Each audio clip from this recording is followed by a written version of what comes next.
Alors, bonsoir à tous. J'espère que vous allez super bien. Moi, ça va super. Alors, ça fait 2 à 3 semaines qu'on s'est pu retrouver ensemble ici pour un meet simulation d'interview. Alors, ce soir, nous allons faire au fait une simulation d'interview, pas pour un développeur front-end, back-end, etc., etc., mais pour un software engineer. OK? D'habitude, nous avons l'habitude de faire des simulations pour des profils front-end, back-end, des trucs comme ça. Mais on s'est rendu compte que la plupart des développeurs que nous avons, c'est les développeurs framework, les développeurs langage. C'est important d'être développeur framework, c'est important d'être développeur langage, mais c'est aussi important au fait de reconnaître au fait notre identité en tant que développeur, qui est en fait cette personne qui résout des problèmes. C'est dans cette optique que M. Lionel nous a contacté. Il a voulu se prêter à ce genre d'exercice. Voilà. Donc, ça sera une simulation software engineer. Voilà, il n'y aura pas forcément des trucs de JavaScript. Non, non, non. Donc, on va commencer. Alors, je ne serai pas seul pour animer cette interview. Voilà, côté modérateur, je serai avec Judith. Donc, vous nous connaissez déjà. Si tu es là, Judith, tu peux faire un coucou à l'Assemblée afin qu'on puisse entendre ta belle voix. Ça fait toujours plaisir. Chacun, bonsoir. Bonsoir à tous. J'espère que vous me recevez. Voilà. Et déjà, je remercie tous ceux qui sont là. Et en avant, on va voir. Ok, super. Ok. Ok, donc là, donc on s'est déjà présenté. Donc je vais laisser le soin à Monsieur Lionel d'allumer sa caméra et je dis encore bonsoir à Horace, notre intervieweur pour cet exercice, pour cette simulation. Donc Horace, si tu es là, tu peux nous faire coucou aussi et on va commencer. Je te laisse la main. Ok, salut à tout le monde. Je remercie tous ceux qui sont présents. Je remercie Kojonga et je remercie toute l'organisation en fait de Discutons Dev et le père Lionel qui a accepté de se prêter à donc c'est un honneur pour moi en toute humilité d'essayer en fait De le de l'accompagner challenger. dans ce... De le challenger. Non, je pense pas que le but c'est de challenger, mais bon, moi je pense que ça va être plutôt assez intéressant. Donc merci encore. Ok, super. Donc, je pense que tu peux déjà commencer, hein. Déjà, je vais vous expliquer un peu comment ça va se passer. C'est le même format. Nous aurons 3 parties pour la simulation. Une première partie, nous allons poser des questions d'ordre général à notre candidat. Voilà, des questions d'ordre général. Une seconde partie, des questions un peu plus techniques. Et puis une troisième partie où il va résoudre un problème algorithmique. En fait. Donc, voilà. Si c'est bon, Horace, je te laisse la main pour commencer déjà avec la première partie.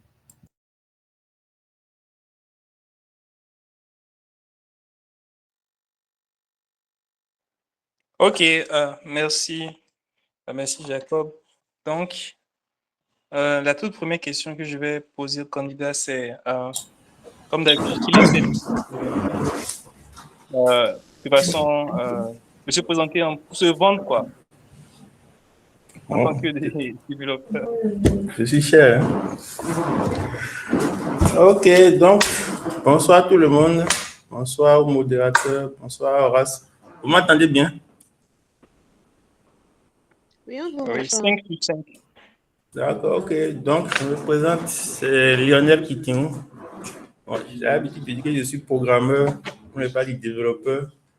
Donc, pour mon parcours, j'ai eu d'avoir fait, commencer par une licence professionnelle que j'ai faite en cours du soir à l'ENIAM. Donc, suite à bon, ensuite, j'ai été recruté par un de mes professeurs qui m'avait remarqué au cours de mon parcours.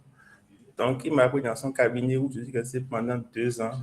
On faisait du développement d'applications desktop sous Windev et Java pour Windows essentiellement. Donc, je suis resté 2 ans.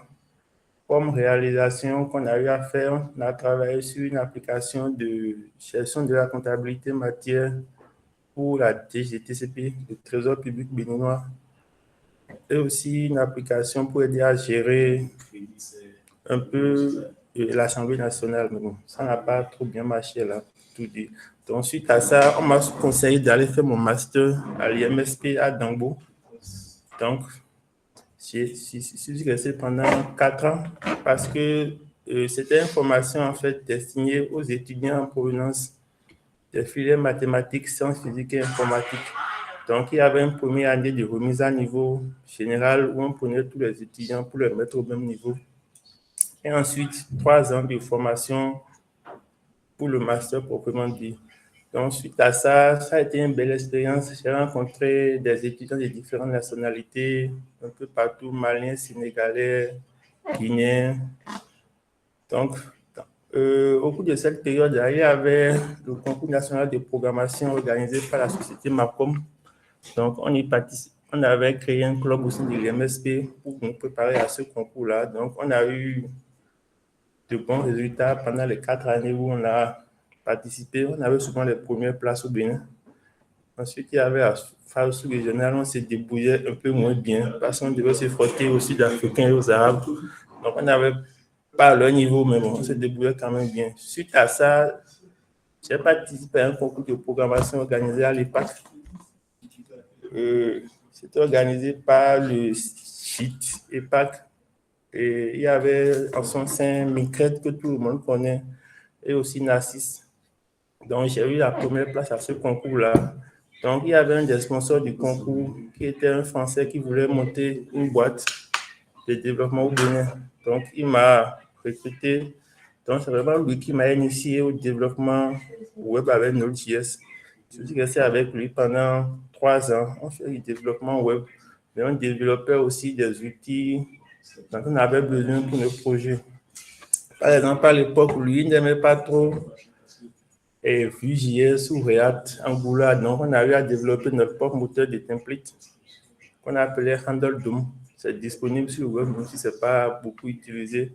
On avait aussi un souci avec les bases de données, puisqu'on pouvait commencer un projet sous MySQL et devoir après encore basculer sur PostgreSQL, par exemple. Donc, on avait à développer un outil, en fait. On tape juste le code SQL en langage standard et lui se charge de le travailler dans un dialogue de notre choix. Après, suite à ça, j'ai arrêté parce que pour des raisons économiques, il n'a pas pu continuer avec moi. Donc, je suis resté en freelance pendant 2 ou 3 ans. J'ai surtout fait du développement web avec PHP et du desktop avec Qt sur C++. Donc, en 2019, il y avait un concours de programmation Dev Champion qui était un peu l'idée d'une société burkinabé qui voulait créer une boîte. Bon, en fait, il voulait permettre aux boîtes qui sont en Europe et qui veulent recruter des talents en Afrique de les recruter. Donc, il y avait un concours de programmation un peu comme Hacker et Facebook, HackerCorp, etc. ou bien Codejam. Mais bon, le niveau était un peu plus bas. Donc, j'ai eu la première place. Donc, c'est ça qui m'a encore plus propulsé. Et j'ai eu 2 ou 3 contrats grâce à ça. J'ai même eu à trouver un contrat où j'ai travaillé un peu avec Aimé. On a Aimé Sago, que tout le monde connaît dans le groupe. Mais on n'est pas resté bien longtemps avec eux pour diverses raisons. C'était un peu en période de Covid, il y avait d'autres problèmes, tout ça. Donc, suite à ça, en fin 2022, j'ai été recruté par Celtis pour travailler sur le site web qui voulait lancer rapidement le projet. Donc, je suis resté 6 mois à Celtis de travailler en tant que développeur back-end sur le site web et développer des API. Par exemple, on avait développé un système pour le pronostic de la Coupe du Monde 2022 où on permettait aux gens de parier et c'est les 2 meilleurs. Bon, la personne qui avait parié en première position et en dernière position et qui avait trouvé le bon résultat qu'on choisissait. Je suis resté avec eux pendant 6 mois. J'ai vraiment eu de bons amis là-bas. Donc, il y en a un qui m'a mis en contact avec la société TIA Technology Group qui développe des modules complémentaires pour la suite de Microsoft Dynamics. Donc, c'est un ERP qui permet d'aider à gérer une société, aussi bien la comptabilité, les relations clients, le salaire des employés, les jours de congé. Donc, nous, on avait à développer des modules complémentaires en fait, pour les clients de la société. Actuellement, je suis en Côte d'Ivoire avec Corentin. Mais je ne suis pas à Djamou, je suis plutôt avec une société qui travaille avec Jammo qui s'appelle Up2. Donc, je suis là avec eux depuis 4 mois. Bon, pour résumer mon parcours, c'est un peu ça. Je fais surtout du développement web, Node.js, PHP. Je ne suis pas trop front-end. Côté personnel, j'aime bien les algos, les données, les mathématiques. Donc, j'ai aussi pour mon master fait un correcteur orthographique, un clavier pour les langues fonds. Donc, dernièrement, quand on a eu les langues nationales sur Google, j'étais très content. Mais on a aussi discuté dans le groupe, on a vu qu'il y avait des choses qu'il fallait améliorer. Donc, grosso modo, c'est moi ça en général. Je ne sais pas s'il y a des questions, si ça vous convient ma présentation. Ok, merci, Monsieur Lionel. Bon, moi, personnellement, je ne sais pas si on doit continuer l'interview. Sinon, moi, vous êtes embauché. Non, moi, c'est ça. Moi, je continue. Je n'ai même pas envie de continuer l'interview, donc bon, on va continuer quand même. C'est un petit parcours. Hein. Il y a des gens qui ont fait bien plus que ça. Beaucoup d'humilité en plus. Ok. Nous allons continuer avec la première partie de cette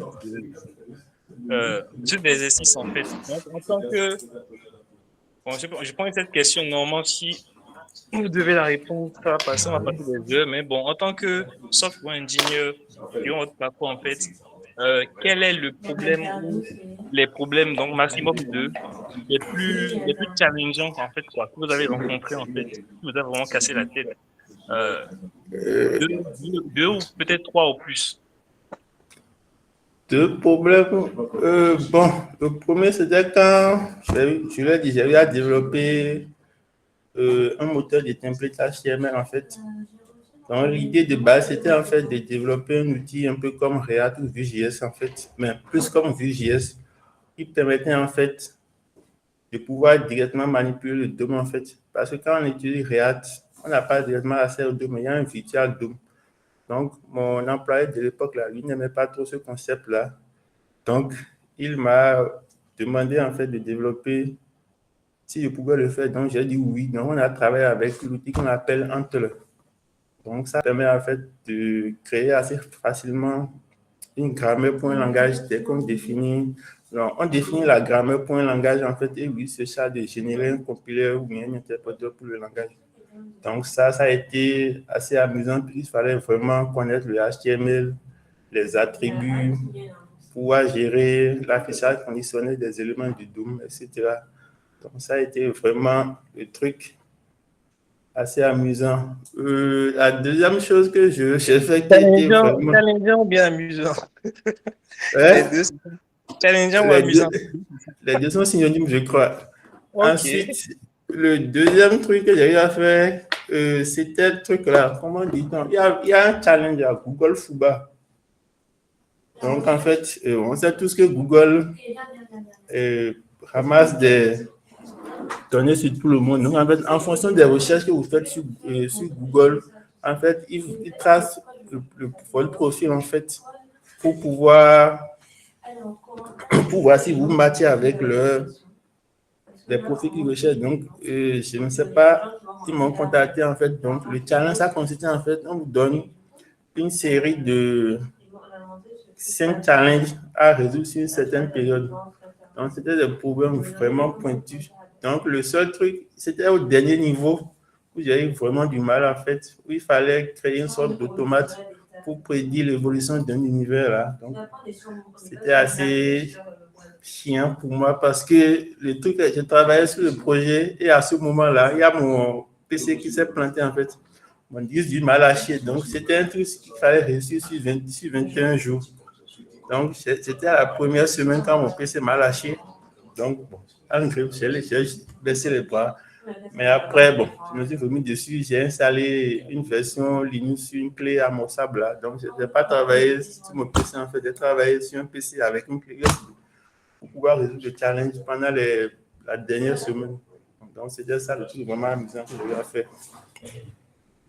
Pour donner 2 exemples. Ok. Ouais, c'est En fait, le timing derrière. Donc, on va passer à la question suivante. Euh, ok, en tant que software engineer, est-ce que vous avez une sorte de processus ou bien une sorte de processus lorsque vous voulez résoudre un problème client? Un client vient avec ça peut être juste une feature dans un grand projet ou soit en fait c'est un projet en fait. Donc est-ce que généralement vous avez une sorte de routine que vous suivez quand vous voulez aborder une tâche, transformer la tâche en fait, le problème client en fonctionnalité finie? Alors, ça va paraître bizarre, mais j'ai jamais eu à jouer ce rôle de chef de projet là en fait. Il y a toujours eu quelqu'un au-dessus de moi pour gérer ces soucis-là avec. Mais bon, quand il y a le problème à résoudre, c'est bien, il faut s'asseoir et analyser le problème, voir les outils qu'on peut utiliser pour résoudre le problème et éviter au maximum de réinventer la roue. S'il y a des bibliothèques qui existent pour faire le boulot, autant les utiliser. Donc, généralement, c'est ça en fait. On veut aussi maintenant planifier le développement et donner aux clients une deadline. Donc, généralement, j'ai lu quelque part en fait que quand on fait une estimation du projet et qu'on voit que ça va prendre un mois, il y a toujours plus prudent de dire au client que ça va faire 2 mois pour se donner une marge de sécurité parce que quand on développe, il y a toujours des problèmes, des bugs. Exactement. Donc c'est ça un Ok. peu. Si je dois donner une démarche, ce serait celle-là. Ok. Oui, super. Donc, merci. Là, on va passer à la deuxième partie de l'interview. Et bon, donc la toute première question. euh, ok. Bon, c'est quoi le principe solide en fait? Est-ce que vous connaissez le principe solide et vous pouvez l'expliquer en quelques mots? Je ne connais pas les différents composants du solide, je ne sais pas. J'en ai entendu parler, mais je ne suis jamais intéressé. Les Oui, seuls bon, principes que... Donc, non, je ne sais pas, honnêtement. Je connais le dry, do not repeat yourself. Je connais le KISS, keep it simple and stupid, mais je ne connais pas le solide. ok. Voilà. C'est vrai que ce n'est pas beaucoup de développeurs probablement l'utilisent en fait sans savoir que c'est solide. Même moi, c'est l'année passée, j'ai découvert ça, j'ai même écrit un article sur ça. Donc, allez liker mon post. Je vais vous envoyer le lien après. J'ai fait ma pub en même Ok. temps. Donc, bon, en fait, bon, en fait le solide est juste un ensemble de principes qu'on utilise généralement en fait sans le savoir. Le S, c'est pour single responsibility. Donc, essayer d'avoir des classes, des fonctions qui font une seule chose à la fois. Donc, on le fait souvent sans le savoir que c'est le S de solide. Deux, le O, c'est open to extension, close to modification. Donc, c'est mieux d'avoir une classe en fait qui est extensible, en fait, qu'on peut utiliser pour étendre, c'est-à-dire on peut créer des sous-classes qui vont hériter de ça et laisser la classe de base pas modifiable en fait quoi. Donc en fait vraiment écrire la classe parent la plus simple possible. Par exemple, la classe homme, ensuite on va peut-être créer la classe humain, la classe homme, femme qui dérive de ça, ainsi de suite. Donc c'est vraiment essayer d'écrire les fonctions les plus simples possibles pour qu'elles soient évolutives et qu'on ait besoin de revenir des classes initiales. Le L-Liskov substitution, c'est un principe aussi de l'orienté objet, en fait, hein, qui dit qu'on doit être capable de remplacer, en fait, n'importe quelle classe parente, n'importe quelle instance d'une classe parente par n'importe quelle instance d'une classe enfant plutôt par, plutôt remplacer n'importe quelle instance parente par une instance enfant. Ça ne doit pas casser en fait le code. Donc, c'est-à-dire que si je suis un homme, en fait, j'ai une classe homme, l'homme doit marcher tous les enfants en fait qui vont dériver, mais j'ai une classe oiseau et j'ai peut-être des dérivés, peut-être quels exemples d'oiseaux? L'hirondelle, l'aigle et autres.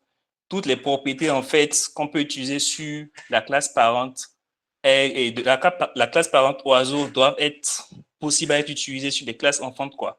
Donc, si je prends la classe, une instance de la classe oiseau, je peux la substituer avec une instance de la classe enfant parce qu'elles partagent en fait les mêmes propriétés. Les classes enfants doivent juste ajouter des fonctionnalités en plus, quoi. Bon, en fait, c'est un principe que aussi beaucoup de développeurs suivent sans le savoir. C'est la list of substitution. Je ne sais pas si j'ai essayé d'expliquer, si c'est un peu clair. C'est bon? Tu es muté. Vous êtes muté. Et le I et le D? Et le interface segregation, si je me rappelle de ce que ça veut dire. Ah bon, je pense que c'est, voilà. Je pense, hein, moi-même, j'avais écrit l'article, je suis plus trop sûr. L'interface segregation, je pense, c'est qu'on ne doit pas forcer une fonction à faire ce pourquoi elle n'a pas été écrite initialement. Donc, peut-être qu'on avait une fonction qui fait quelque chose qui prend quelques paramètres et ensuite, les besoins ont changé et on essaie de modifier la fonction d'une façon un peu, on va dire, bancale pour qu'elle puisse faire autre chose, en fait, quoi. Donc, c'est un peu ça. Et on change l'interface, on ajoute des attributs, on met à none, des trucs du genre, en fait, quoi, pour que la fonction puisse faire beaucoup de choses. Donc, je pense que beaucoup de trouver dedans. Et le 5, je pense que c'est dependency injection. Bon, généralement, je ne me rappelle plus trop des détails, mais je pense que en gros, c'est qu'on doit pouvoir, en fait, c'est mieux d'utiliser les classes abstraites, en fait, quoi. Par exemple, si j'ai une classe exception et j'ai des dérivés, j'ai tel nombre. Peut-être que cet exemple n'est pas clair. Si j'ai peut-être une classe provider et ensuite j'ai des dérivés, peut-être OpenAI provider, voilà, des providers d'intelligence artificielle.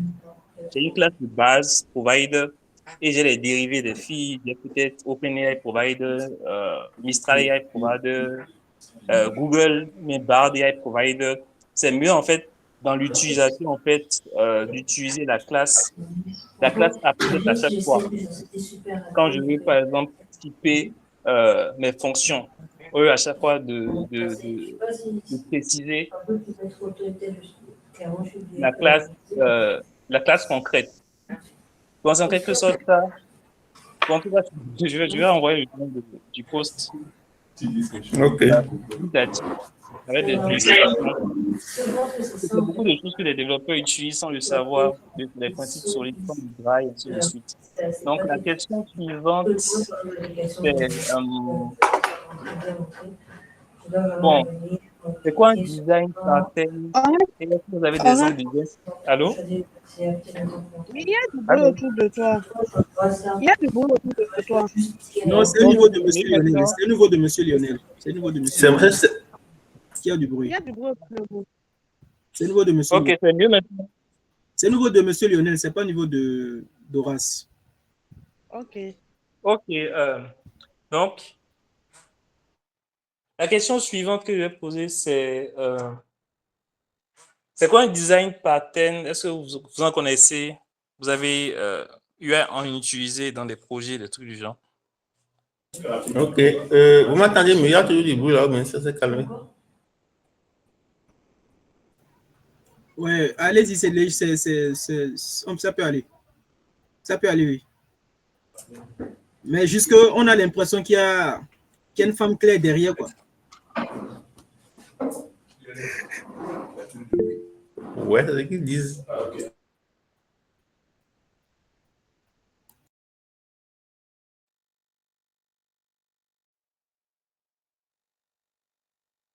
En effet, c'est vrai alors. Euh,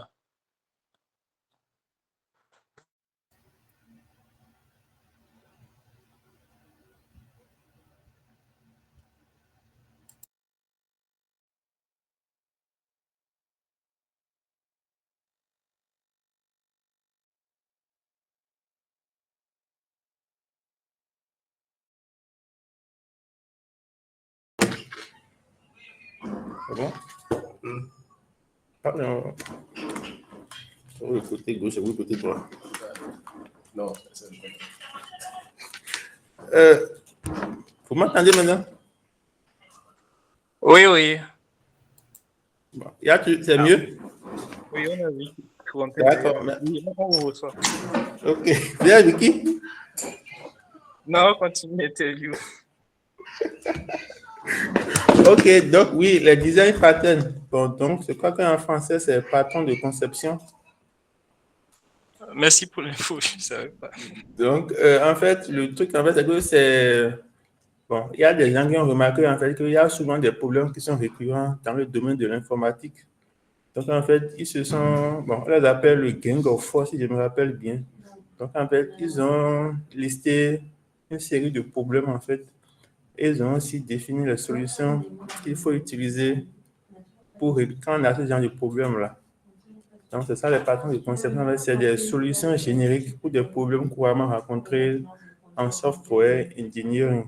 Donc, les patrons de conception que j'utilise régulièrement, c'est plutôt il y a le singleton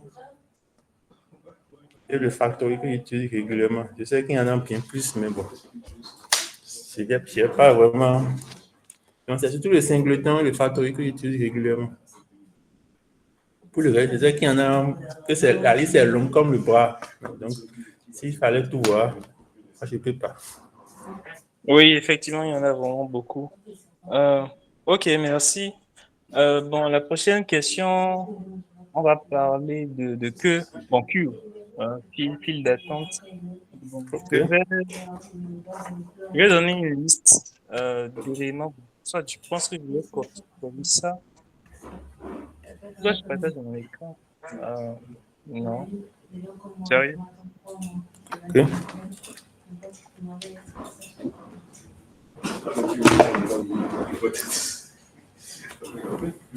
Ok, bon, j'ai mis une liste de nombres dans le chat. Dans le chat, j'ai mis 30, 70, 30, 80, 50. Donc, ça fait, on a une file d'attente d'éléments, en fait, de ces éléments-là. OK. Donc, la question, en fait, c'est que contiendra la file d'attente après 3 opérations de suppression et 2 opérations d'ajout des éléments 65 et 75. Donc, Que contiendrait la file d'attente après suppression après 3 opérations de suppression et ensuite mhm. 2 opérations d'ajout des éléments 65 et 75. J'envoie ça dans le chat aussi, 65, 75. OK. La queue, c'est une mini queue ou bien mass queue?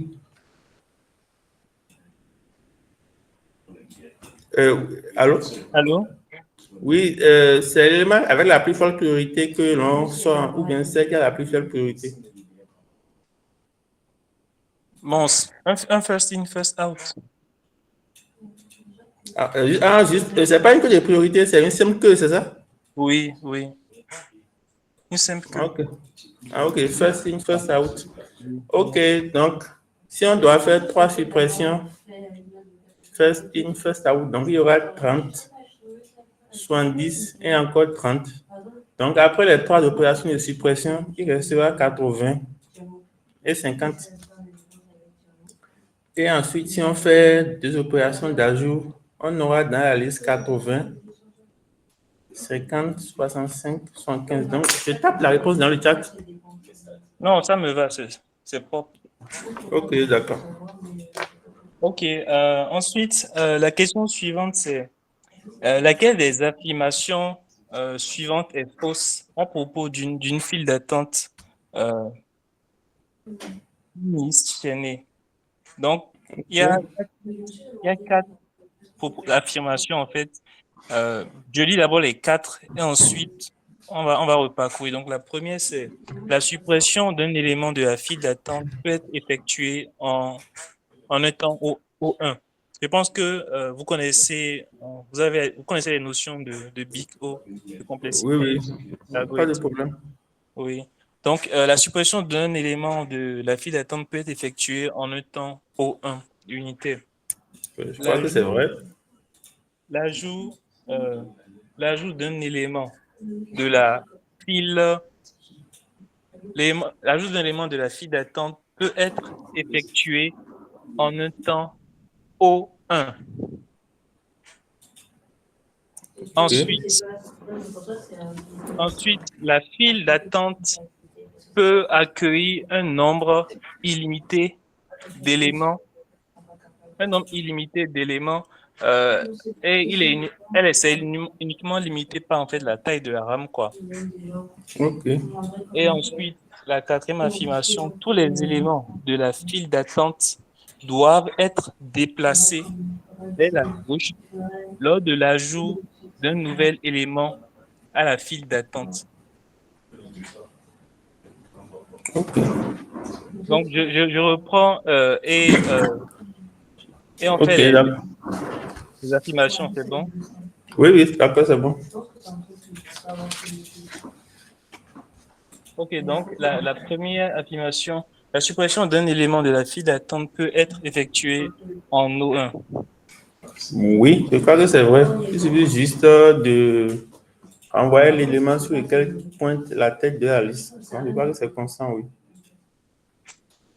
Ok, une liste indexée, c'est ça? Non, c'est en temps constant, non? Si c'est un liste chaînée ou bien. Oui, euh, chaîné. si c'est un liste chaîné, ajoute, le retrait, c'est en temps constant, oui. Ok, et le second, l'ajout d'un nouvel élément à la file d'attente peut être effectué en un temps O1. C'est fait avec une liste chaînée, c'est ça? Oui. Non, non, ça se fait en taux de n, en fait. Ça dépend de la longueur de la liste. Parce qu'il faut parcourir tous les éléments de la tête jusqu'à la fin pour pouvoir ajouter un élément. Donc, c'est en taux de n. N étant la longueur de la liste. Donc, ça, c'est faux. Ok, la troisième affirmation, c'est la file d'attente peut accueillir un nombre illimité d'éléments, limité seulement par la taille de la RAM. Oui, c'est vrai. Ok, bon, si ça dépasse, on est resté flou. Tous les éléments de la file d'attente doivent être déplacés vers la gauche lors de l'ajout d'un nouvel élément à la file d'attente. Non, c'est faux. Puisque souvent, les listes chaînées, là, bon, c'est de l'allocation dynamique de mémoire. Donc, il suffit de parcourir la chaîne du début jusqu'à la fin pour ajouter un élément. Donc, il n'y a pas à déplacer quelqu'un, en fait. Donc, c'est faux.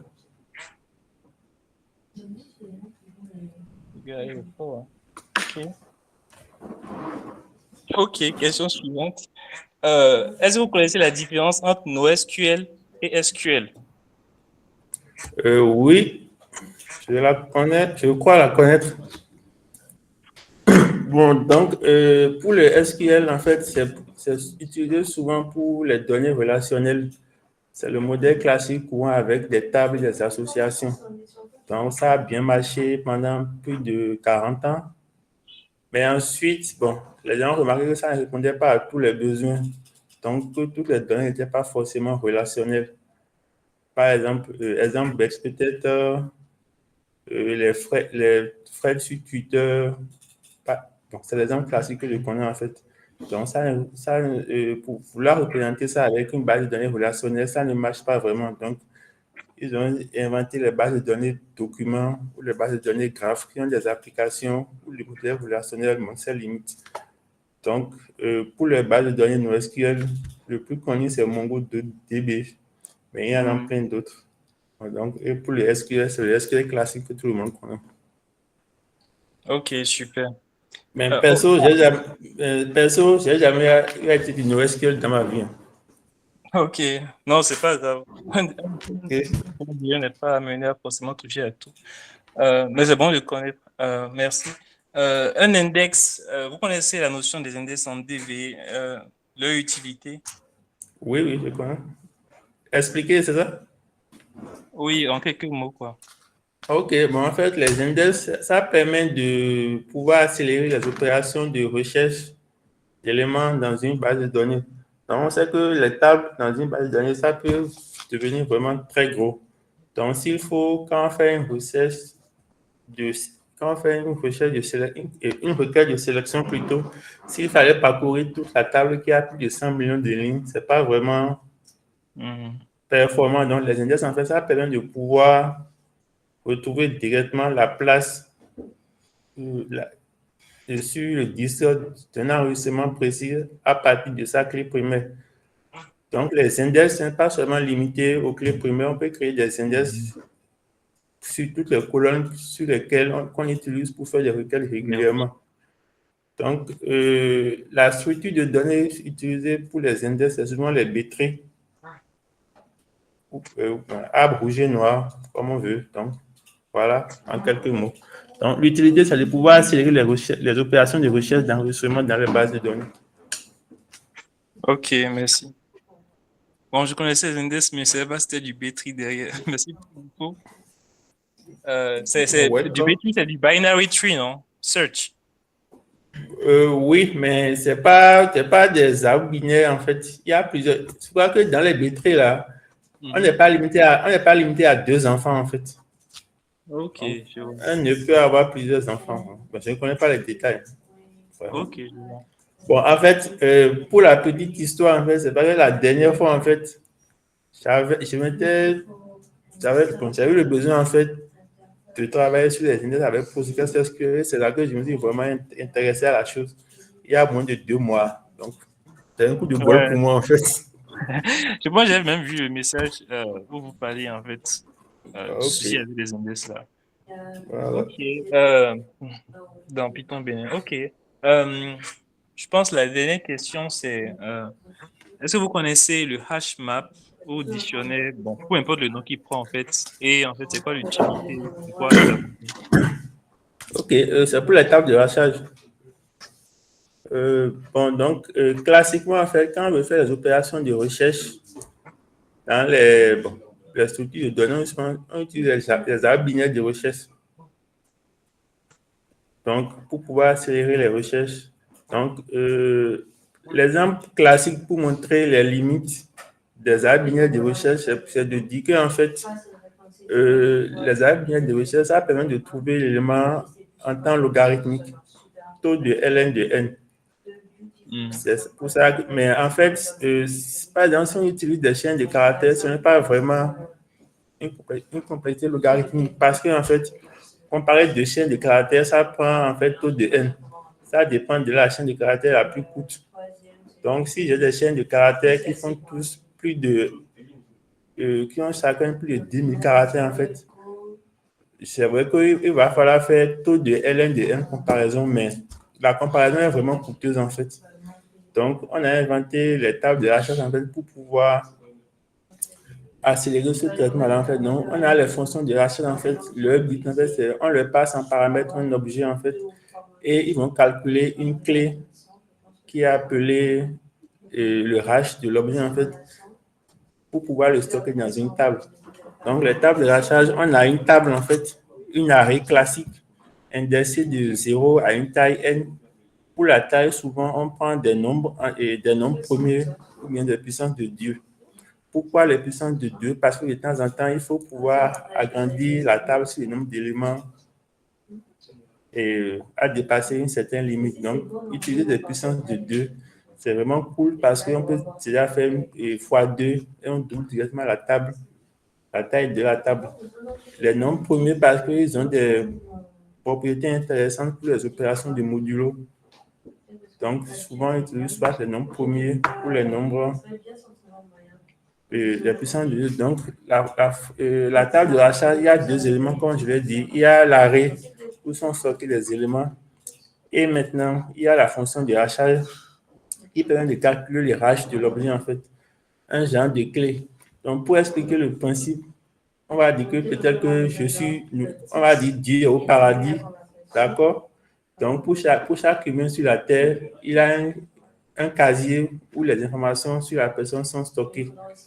Donc, si pour chercher quelqu'un, il fallait regarder dans chaque case qui est là, ça va vraiment prendre beaucoup de temps. Mais si par contre, on a une fonction qui, étant donné un humain, nous donne directement en fait le numéro du casier où ces informations sont stockées, ça irait vraiment plus vite. Donc, c'est la fonction de rachat qui fait ce boulot-là, en fait, étant donné un objet, de calculer l'index où il serait stocké dans notre table de rachat, dans notre table. Donc, les fonctions de rachat, ça ne se fait pas facilement, je veux dire. En fait, il faut s'asseoir et en fonction des besoins que vous avez, vous allez pouvoir créer une fonction de rachat adéquate. Il y a des gens qui sont des experts pour faire ça. Donc, mais on a de la chance, il y a des, par défaut, dans la plupart des langages, il y a des fonctions de rachat qui sont déjà disponibles, qui sont déjà très performantes. Mais si vous avez des besoins spécifiques, là, il faudra développer votre propre fonction de rachat. Ah, super. Bon, juste par curiosité, parce que j'ai appris pas mal de choses tout de suite. Bon, je connaissais déjà les hash maps, bon, mais il y a des détails tout que je connaissais pas que vous avez précisé. Là, en fait, qu'est-ce qui peut amener le besoin? Puis j'ai toujours eu à utiliser les hash maps quotidiennement, sans forcément penser que des gens auront des besoins qui vont les amener à créer leur propre fonction de hachage, en fait. Est-ce que vous avez une idée de ce genre de besoin qui pourrait amener à créer sa propre fonction de hachage, donc ce qui veut dire que la fonction native du langage de programmation n'est pas suffisante? Oui, bon, exemple, si vous savez programmer en Python, par exemple, Oui. donc, par exemple, si par exemple, j'ai un type d'élément, peut-être dans mon type, il y aura le nom, l'âge, peut-être, et une catégorie sociale. Donc, si je veux calculer, par exemple, un hash pour cette personne-là, je peux tricher en fait. Je prends le hash de chacun des éléments de chacun des éléments du type et je fais un ISOR sur les trois éléments en fait. Donc, ça va faire hash du nom, ISOR hash de l'âge, ISOR hash de la catégorie. Donc, un exemple simple en fait. Donc, il y a des besoins. Bon, moi, je n'ai jamais eu ce besoin, mais il y a des gens qui ont des besoins en fait. Si vous êtes à Google, par exemple, vous avez besoin de créer des. Il y a du bruit là, c'est chez moi ou bien? Vous m'entendez? Oui, Oui, oui, oui. oui, on te reçoit. Bon, donc, je sais qu'il y a des gens qui ont des besoins spécifiques et qui ont vraiment développé des fonctions de recherche pour leurs besoins. J'ai un tutoriel là que je peux copier dans le chat à la fin, oui, mais ça va vraiment expliquer comment ça se passe en fait, si vous voulez. Oh, oui, super. Donc, on va récupérer ça et envoyer ça après Ok, pas uniquement dans le chat, mais bon, dans le groupe. Merci. ok.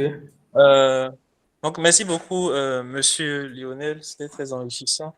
Donc là, on va passer à la troisième partie. Je pense est la partie la plus intéressante et surtout la partie la plus amusante, comme vous aimez le dire. La partie qu'on aime tous. Donc, un petit coding challenge sur LeetCode. Donc là, je vais envoyer un lien. Je vais envoyer plutôt deux liens en fait. Un premier lien qui va vous permettre de choisir un numéro, LeetCode au hasard. Et ensuite, vous allez partager votre écran, aller sur LeetCode, choisir en fait ce numéro-là. Si vous Oh, convient, vous pouvez commencer. Sinon, vous pouvez reprendre le choix deux fois ensuite. Le numéro et vous travaillez. ok. Je vais partager l'écran. Je vais arrêter d'abord la vidéo d'abord. Un petit share screen. D'abord, avec les autres, tu comprends pas. Là, tu me demandes d'éditer, tu vois. Là aussi, tu me demandes d'éditer. Tu vois. Oui, mais c'est un bac, ce qui est Ok. J'ai le problème d'écran infini. Donc, vous voyez tous mon écran? Oui, oui. Ok. Ok, donc, il a dit 3027. Oui, 3127. Ok, je vais copier. Je vais essayer LeetCode, c'est ça? Oui, C'est quoi? LeetCode, c'est ça? .com? oui, On n'est pas où. oui. On n'est pas où. Voilà. Est-ce que c'est correct? Sinon, et là, tu me gardes, tu me mets tout. Et quand tu veux faire tes phases, tu fais, tu envoies tout seul. Ok, d'accord, il y a un compte, non? Et là, c'est tout. Et du coup, on doit avoir le bouton oui, oui, oui. Donc, il n'y a pas de ce bouton supprimer. Maintenant, le Google. bouton, c'est confirmer, confirmer, confirmer. Pour chaque commande. Tu les confirmes. Donc, ça va.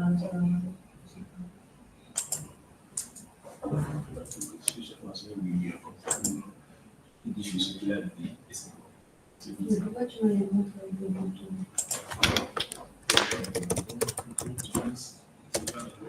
On va voir ça directement comme ça.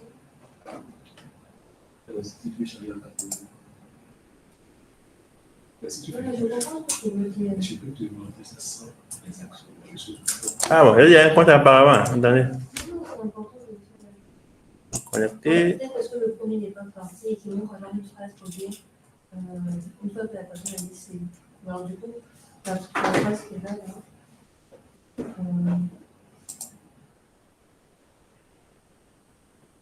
vous avez dit tout à l'heure, en bas, tu me mettrais C'est si, non? modifier si j'ai fait une erreur ou confirmer pour que j'entre. Ou bien vous aviez créé le compte avec un mot de passe, pas en passant par Google. Oh bon? Oh là là. Bon, là, vous pouvez créer. Bon, je vais créer un nouveau compte, alors c'est mieux. Ouais, register with Google. C'est aussi possible de créer avec GitHub. Hein. Vous savez. Je n'ai pas connecté sur GitHub sur ce truc-là. Bon, allez.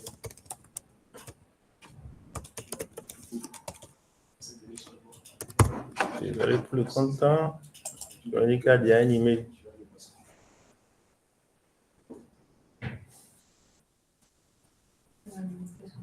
Dans ce cas, vous pouvez faire mot de passe oublié avec l'email. Ouais.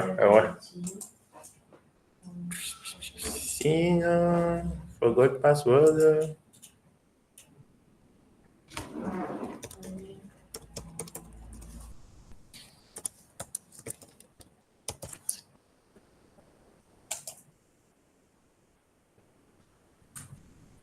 Bon, là, je te propose de cacher ton écran et de finir au fait la Ouais. procédure.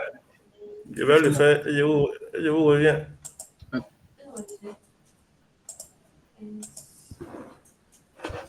Donc, je tiens aussi à préciser que cette partie-là, tu as droit à 45 minutes. Lorsque tu aurais choisi le problème et que tu aurais décidé du problème à choisir. Donc, si tu penses que le numéro que tu as choisi ne te convient pas, tu peux régénérer un autre numéro et tout. Lorsque tu auras fait un choix, tu as 45 minutes pour résoudre le problème. Ok. Un seul message. Là, tu fais un retour à la ligne, tu fais est-ce que c'est la bonne transformation. Là, tu fais. Et après, quand je dis oui, en fait, je fais.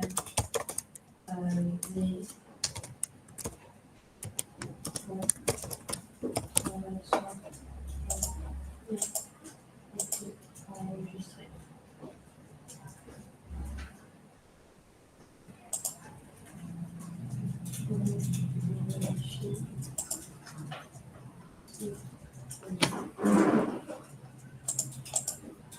Ok, je suis de retour.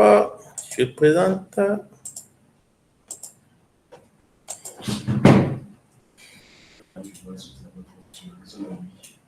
On peut faire un lien X. Et là, après, là, tu déplaces un message. Ok. Donc, on peut taper l'idée, non? On tape ça où? Je pense qu'il y a une barre de recherche en haut. Quelque part là, il y a une barre de recherche. Non, search question. Il y a search question là. À côté des tags. Non, en bas. Un peu plus bas. Ah, ok, d'accord. 3, 1, 2, 7. Ah, non, mais easy. Hein. Et c'est verrouillé. Oh bien. C'est accessible.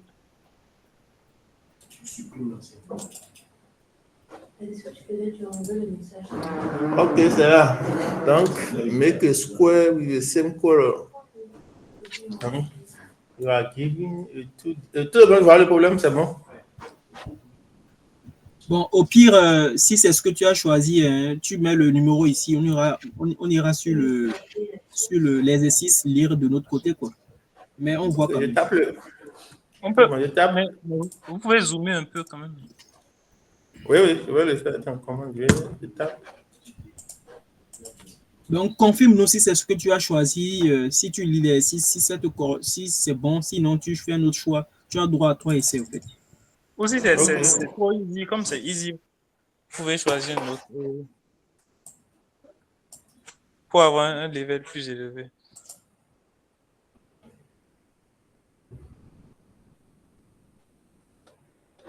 Ouais, on va choisir un autre.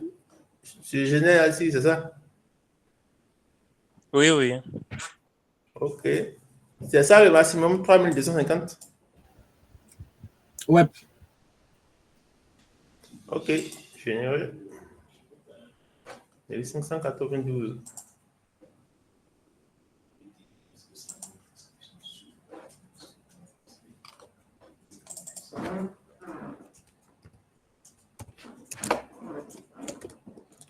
Cinq cent quatre-vingt-douze.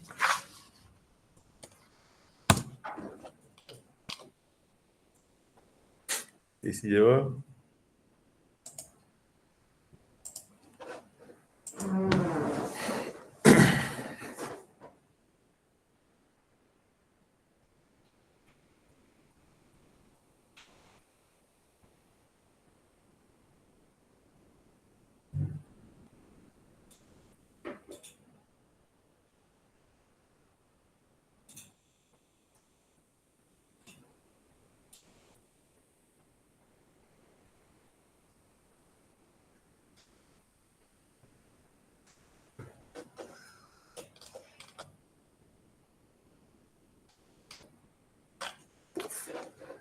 Trop facile. Dernière tentative. 2876. C'est bien ça. Hein? Bon, c'est une interview. Hein. Si c'est facile, c'est que ça vous arrange. Hein. Lol. Faut pas oublier que Monsieur Quito, c'est quand c'est compliqué que c'est amusant pour lui. Ah, ok, bah, ça c'est intéressant ça. Allez. Ça parle de graphes.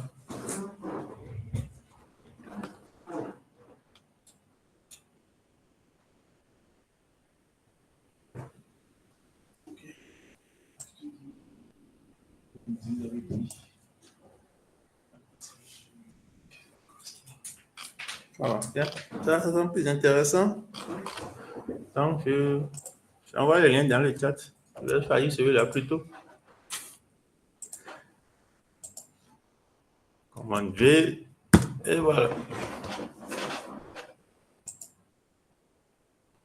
Et donc, ce sera celui-ci.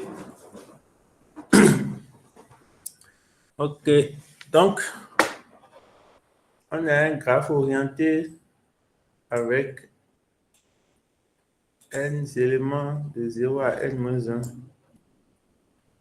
et n s'arrête. On a le 0 industrial array edges edge if indicates that there is an edge from node I to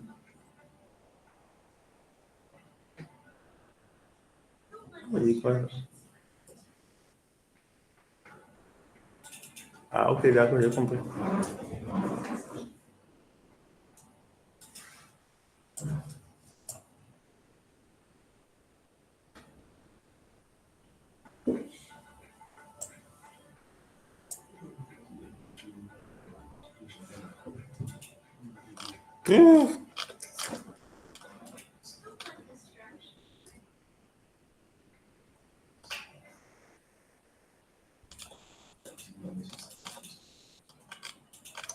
Ok, alors donc, je crois que c'est un truc de théorie de graphes. Alors donc, le but en fait, c'est de compter, en fait, c'est de trouver la longueur des cycles, je crois. Donc, si je pars du nombre d'un des nœuds, en fait, Pour bien détecter, je dois faire en fait pour détecter un cycle à l'intérieur du graphe. Donc, il faut recommencer pour chacun des éléments. Donc, quelle est la taille des entrées? Oh là là, mon Dieu. What if l'ensemble était vocal? Il peut y avoir 100 000 nœuds. On fait start, avoir le vote petit. Hello. Bon, je voulais, en fait, donc si j'ai un nœud, tout le monde m'entend? C'est bon? Oui, on vous reçoit, on vous reçoit. Ok. Bon, donc, le problème dit qu'on a un graphe, en fait. Donc, il faut, pour chacun des nœuds qu'il y a dans le graphe, en fait, on doit faire un parcours en largeur ou en profondeur comme on veut, jusqu'à en fait détecter un cycle. Donc, il faut recommencer l'opération pour chacun des nœuds qu'il y a dans le graphe. Maintenant, le souci, c'est que la taille des éléments, c'est laquelle il peut y avoir jusqu'à 100 000 nœuds dans le graphe. Donc, si j'essaie la méthode simple, ça ne va pas marcher. Donc, on va parcourir à partir d'un élément. Ok. Bon, alors, je vais le faire en Python, parce que c'est beaucoup plus simple.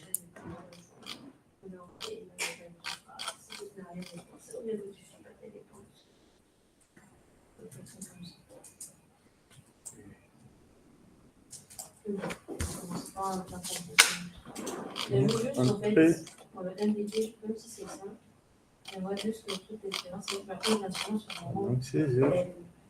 C'est simple. Tu vois ce que je veux dire? Ok, ça c'est Python pour moi, monsieur. Je vais regarder pourquoi tu vas cliquer sur.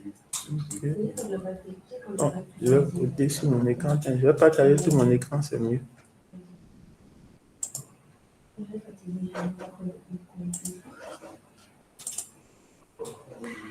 Tu es pas cher.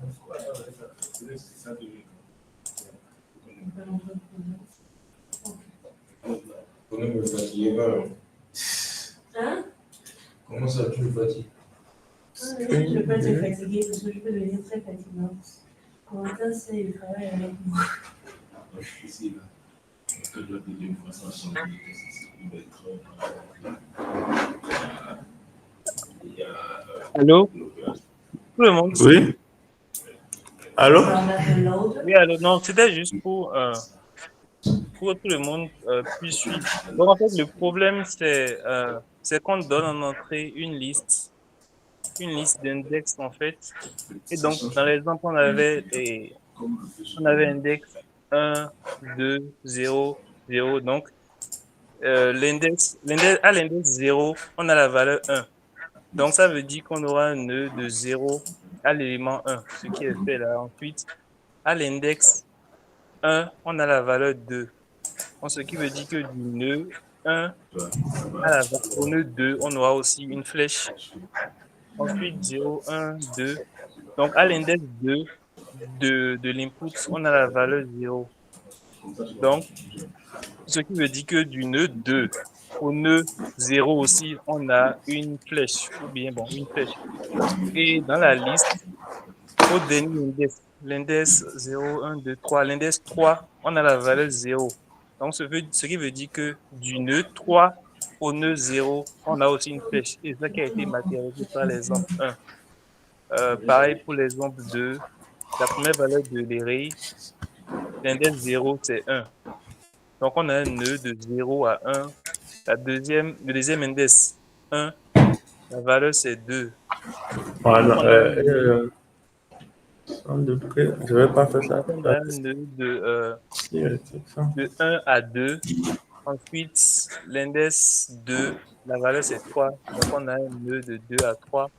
L'index 3, la valeur, c'est 4. On a un nœud de 3 à 4. Et finalement, l'index 5, la valeur, c'est 0. Donc, on a un nœud de...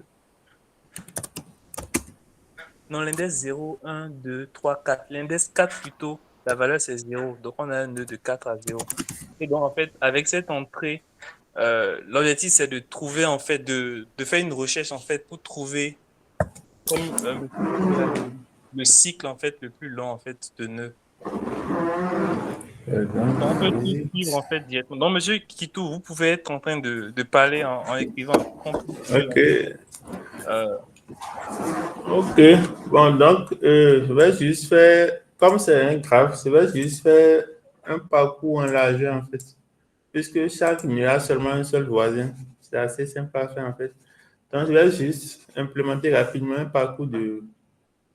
algorithme de parcours en largeur rapidement, en fait. vous pouvez zoomer Donc, un peu. Vous pouvez zoomer un peu. oui, oui. Je vais augmenter la taille. Désolé. CTRL V.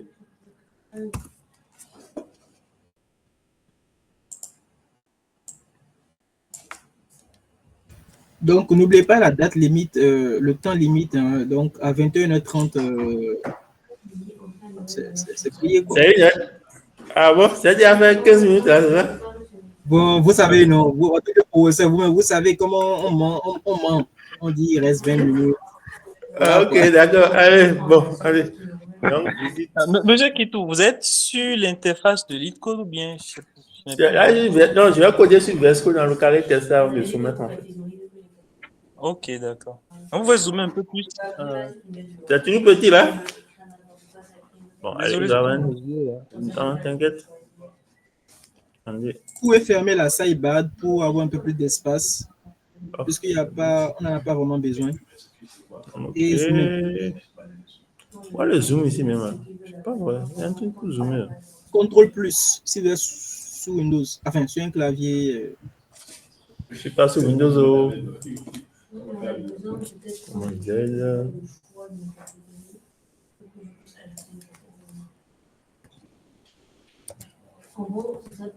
Ok, là. Là, c'est bon?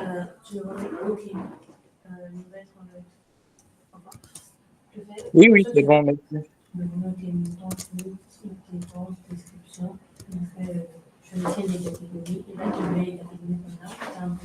Donc, là, je vais utiliser. J'ai déjà visité. 7. Ok, si aujourd'hui et que demain j'ai quel loisir les plus divertissement. Donc, je prends aussi. Oh, là, ça va.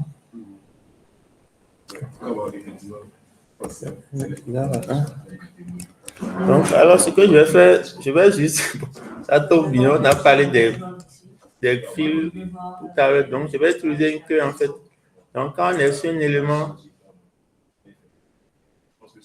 Mais j'ai pas besoin de ça en fait. J'ai besoin de ceci, j'ai pas besoin de la queue en fait. Non, c'est la première chose. Je vais faire n est égal à 1. Donc, while do not in visiter.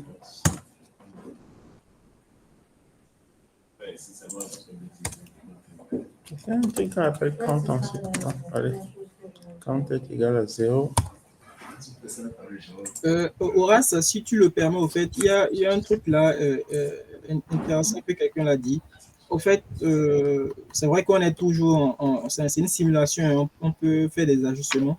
En fait, il a dit au fait que ça sera plus intéressant s'il restait dans l'éditeur de LeetCode parce que avec son éditeur, il a l'autocomplétion, un certain nombre d'éléments qui peut qui peut le faciliter la tâche, quoi.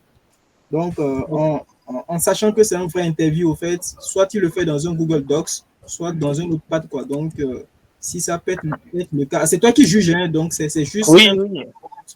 Je Oui, remonte. effectivement, c'est pour cela que j'avais posé la question pourquoi il est allé sur le. En fait, c'est la force de l'habitude en fait. Désolé. Oh, c'est pas vrai.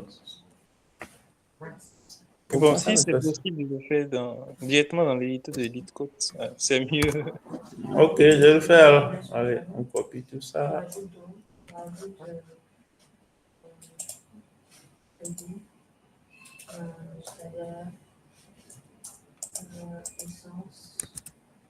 Essence, ça va bien.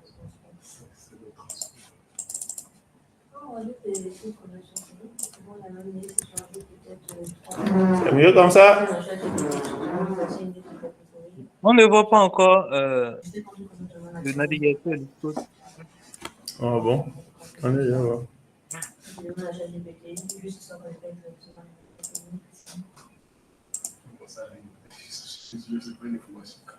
On dirait que vous avez partagé une seule fenêtre. Ça va changer.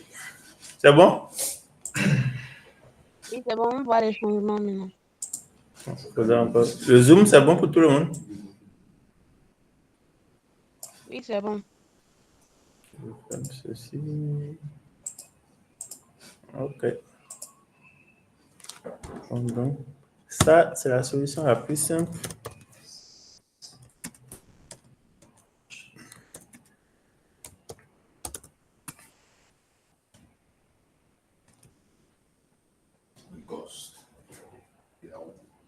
Ah oui, il faut que... Je pense aussi qu'il faut travailler dans la fonction initiale de LeetCode pour que les tests unitaires passent, hein, je pense. Il faut? En fait, la structure de base que LeetCode avait présentée, en fait, je pense qu'il y a Ouais, c'est vrai qu'il y a la classe. C'est la fonction. Ok, c'est la classe initiale dans les templates de Oui. LeetCode. Okay. Oui. Donc, solution toute bête.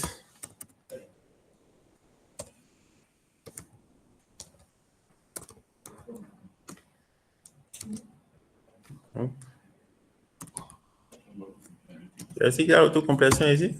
Rien, rien. Bon, c'est pas grave.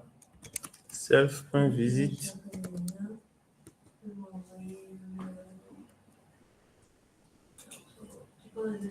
Je vais passer qui?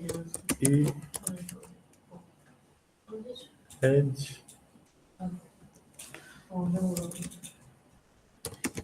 Et donc aujourd'hui, j'ai dépensé 5 francs de Bon, donc, basiquement, en fait, pour la fonction visite, en fait, ce n'est pas une solution optimale, c'est juste pour commencer. Donc, pour chaque lien, en fait, on doit parcourir la liste jusqu'à tomber, en fait, sur un élément qu'on avait déjà rencontré au préalable. Donc là, je vais créer un set que je vais appeler visited qui va garder les éléments que j'ai déjà rencontrés au préalable. Et je vais utiliser la variable count pour compter le nombre de la longueur, pour compter les nœuds rencontrés au fur et à mesure. Donc, c'est un boucle classique. Tant que l'élément courant n'a pas encore été vu, en fait, j'incrémente mon compteur. Ah, il faut que je fasse ça. Voilà. Donc, j'ajoute le nœud courant à la liste des visités et je passe au nœud courant et j'ai le résultat. Alors, donc, on a demandé en fait pour chaque élément du graphe de retourner la longueur en fait du parcours pour lui. Donc, je vais tricher, utiliser rapidement une liste compréhension. Donc, pour chacun des éléments en fait, j'appelle la fonction visite. Et comme je sais que le nombre d'éléments, ça dépend de la taille du tableau. Alors, c'est une solution qui n'est pas vraiment optimale, hein, puisque si on a plus de 100 000 éléments, ça ne va pas le faire. Mais juste pour tester l'idée du départ, je vais tester ça. Comment on teste?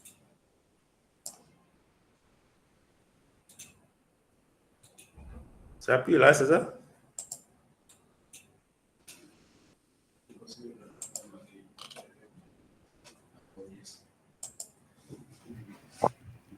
Je pense qu'il y a le run. On appuie sur run en haut. C'est où? Ah, ok, d'accord. Run.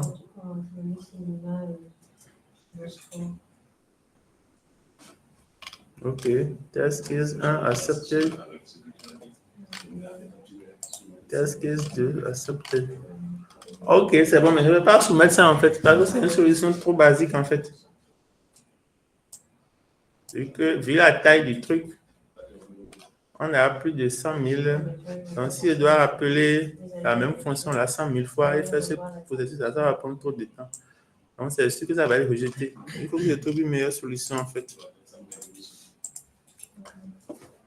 Donc, on a dit que quand on parle d'un élément,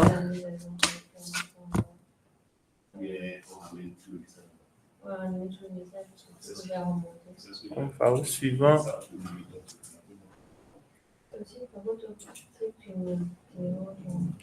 Jusqu'à tomber sur un élément qu'on avait déjà vu. Vous voulez que je soumette quand même pour tester mon idée, c'est ça? Ah oui, peut-être. Ça va prendre temps limite assez. Vous allez voir. Où est-ce qu'on soumet?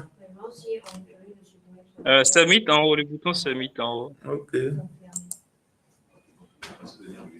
Ça va le rejeter.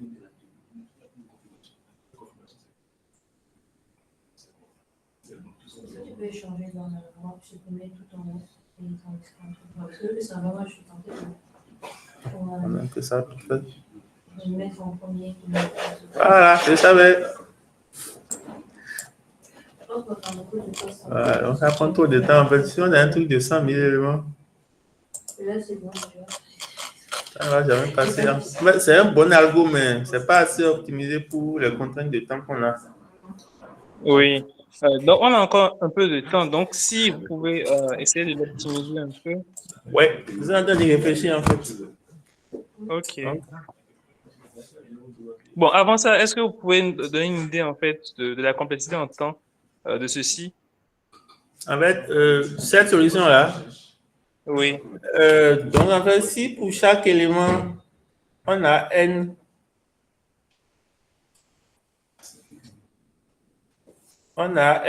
éléments, non? Et pour chacun des n éléments, il faut encore parcourir. Donc, ça va faire n au carré. Ça fait taux de n au carré. Je crois qu'on peut ramener ça en taux de n, puisque tous les éléments qui sont dans un même graphe, dans un cycle là, ont la même. On peut vraiment optimiser ça. C'est ça que je n'ai pas encore trouvé. Je vais réfléchir à haute voix. Oui, on est là. On vous suit. Ok.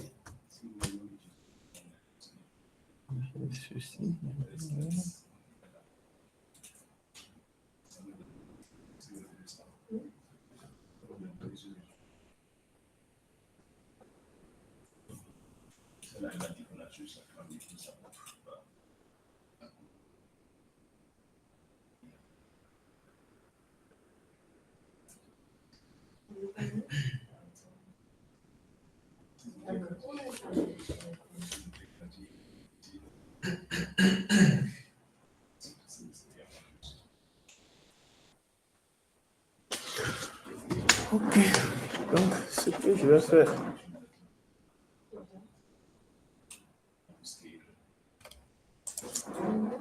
Je vais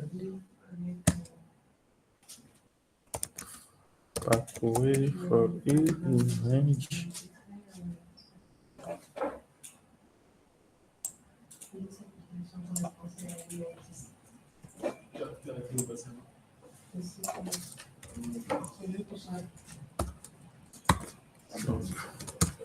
Je vais le ramener ici.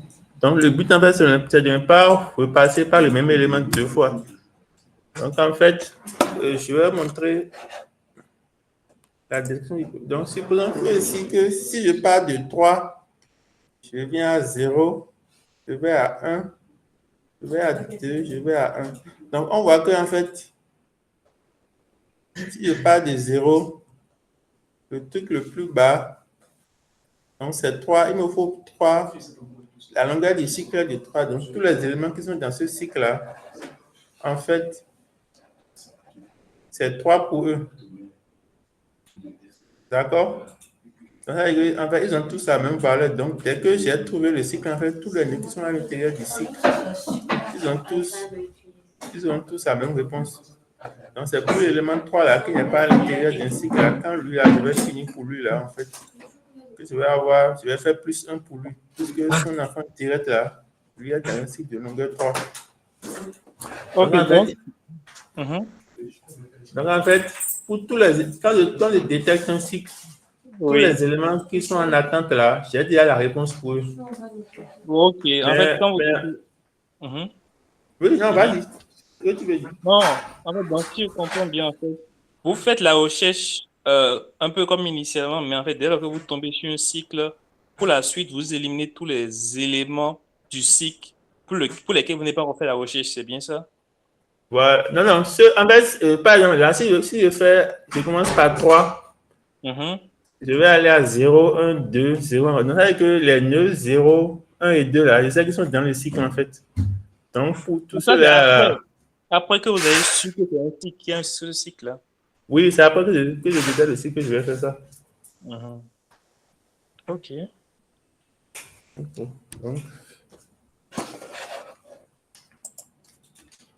je dois faire l'opération.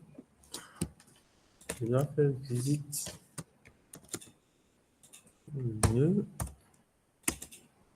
dois toujours garder Edge. Visite. Voilà. Plus besoin de ça. Bon.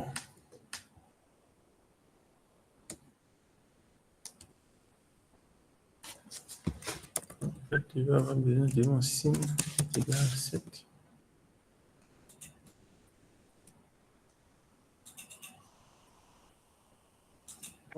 Dans ce cas, vous n'avez pas encore envoyé visited à la fonction visite de 7. Ah oui, merci. Edge, US visite. Derrière. Voilà, comme ça. Allez.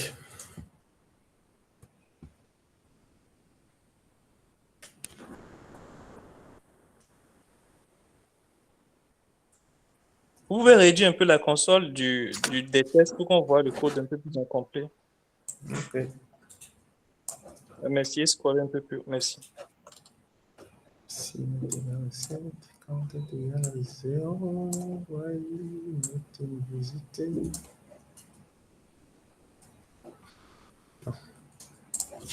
Intégration.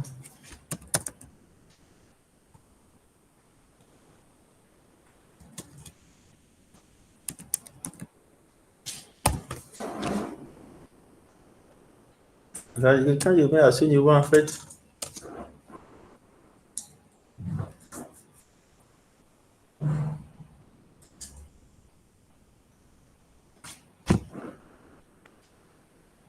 Mais la liste signe, c'est elle garde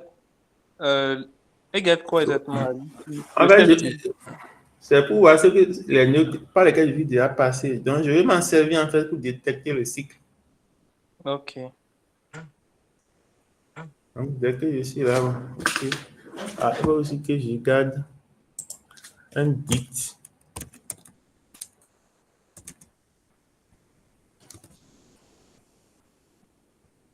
Donc, pareil.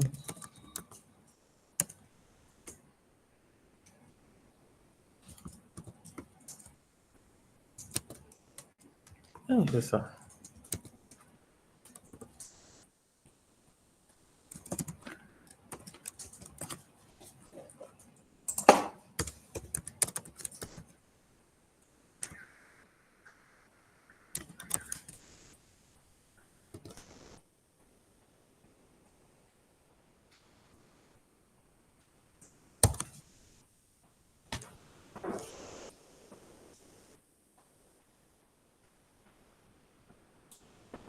Donc là maintenant, donc quand je détecte un cycle, ce que je dois faire maintenant, en fait, pour ici là,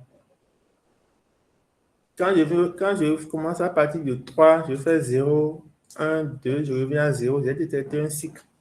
Mais le 3 ne fait pas partie du cycle en fait. Vous me suivez? Oui, oui. Donc ça veut dire que je dois, en fait, quand je vais pouvoir faire la réponse, en fait, lui, le 3, il ne doit pas, ça ne va pas être celle du cycle. Donc ce que je vais faire, en fait, je dois trouver un moyen en fait pour pouvoir distinguer ceux qui font partie du cycle de ceux qui n'en font pas partie. Je ne sais pas si j'ai expliqué correctement.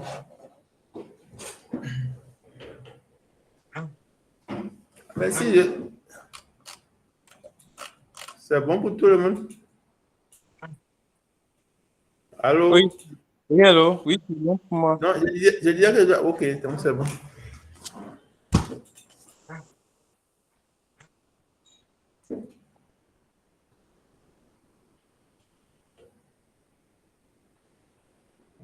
Mais pour le moment, le count n'est pas retourné, non? Non, je ne vais pas le retourner. Je vais m'en servir, en fait. OK.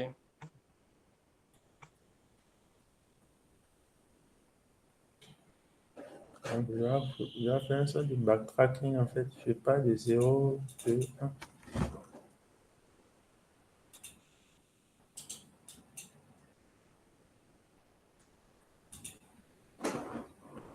OK, je sais quoi faire.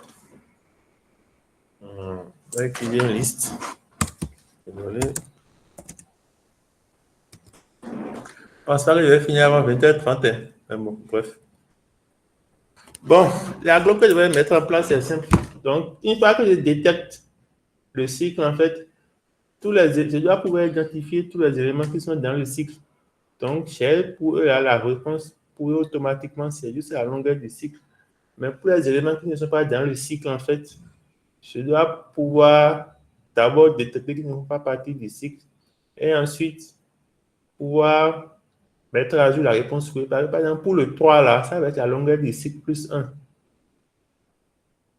Je ne sais pas si je me suis expliqué comme il faut.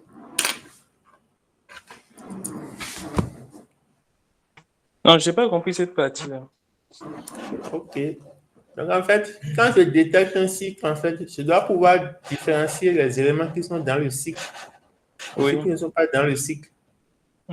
Pour ceux qui sont dans le cycle, là, ici, là, la réponse c'est 3. Oui. Mais pour les autres, là, qui ne sont pas à l'intérieur du cycle, là, par exemple, lui, là, pour le 3, Ça fait 4. la réponse, ça va être 4. Donc, il faut pouvoir distinguer ceux qui sont dans le cycle de ceux qui ne sont pas dans le cycle. OK, oui. OK. Donc, la question, c'est comment je vais faire ça, en fait. Quelqu'un a une idée?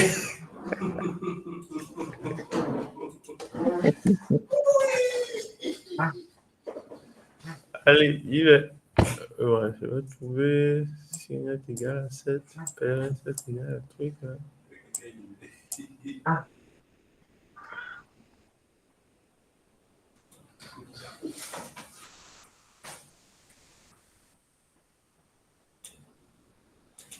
Ah, ok, d'accord, je sais.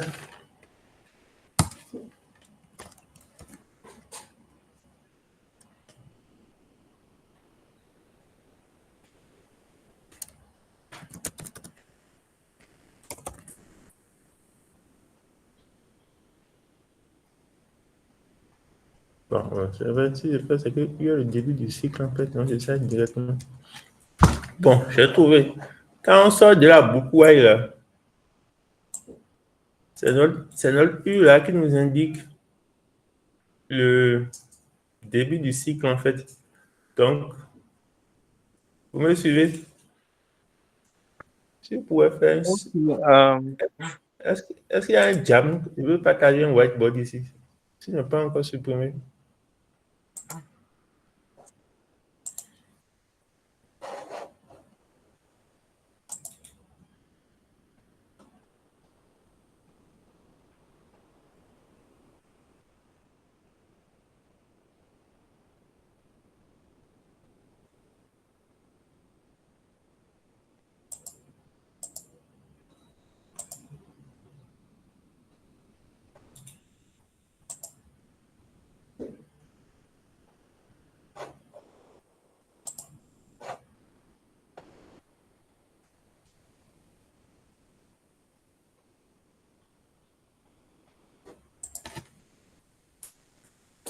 Vous voyez tous le jam?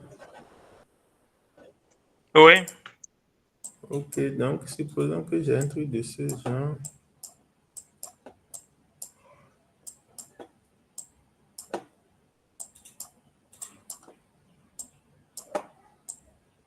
Donc, supposons que j'ai ça. J'ai ceci. J'ai ceci.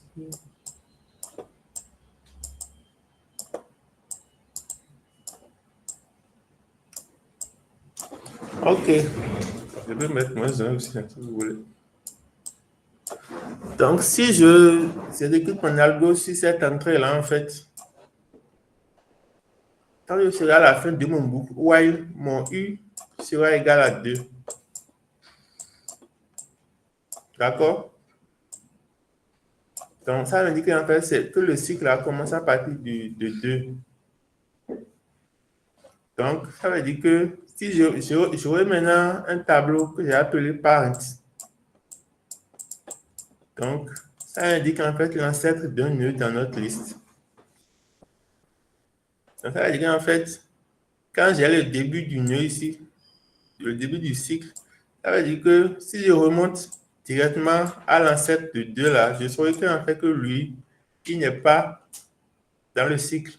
Donc, pour pouvoir distinguer les éléments qui sont dans le cycle de ceux qui ne sont pas dans le cycle, quand je vais sortir directement de ma boucle while ici, en fait, je vais remonter dans la liste des ancêtres à partir de 2A pour trouver ceux qui ne sont pas dans la liste et les distinguer du reste. Vous m'avez compris? Oui, c'est bon. Ok, donc, ça me permet en fait de faire la distinction entre ceux qui sont dans le cycle et ceux qui ne sont pas dans le cycle. Donc, à la sortie ici. Est-ce que donc vous allez garder en fait les parents, est-ce que vous allez garder le parent de chaque nœud et ensuite remonter, je prends le parent de 2, c'est 1, je prends le parent de 1, c'est 0, ou bien en fait, vous allez garder pour chaque nœud en fait la liste de ses parents, c'est tout. Non, j'ai juste garder son parent direct dans le tableau là, ici là. Donc, c'est un dictionnaire, le parent, ça. Ok, donc en fait, vous faites pas de chaînage pour retrouver tous les autres éléments. Voilà. Donc, ici, ok. Je vais appeler Odell. Donc, je dis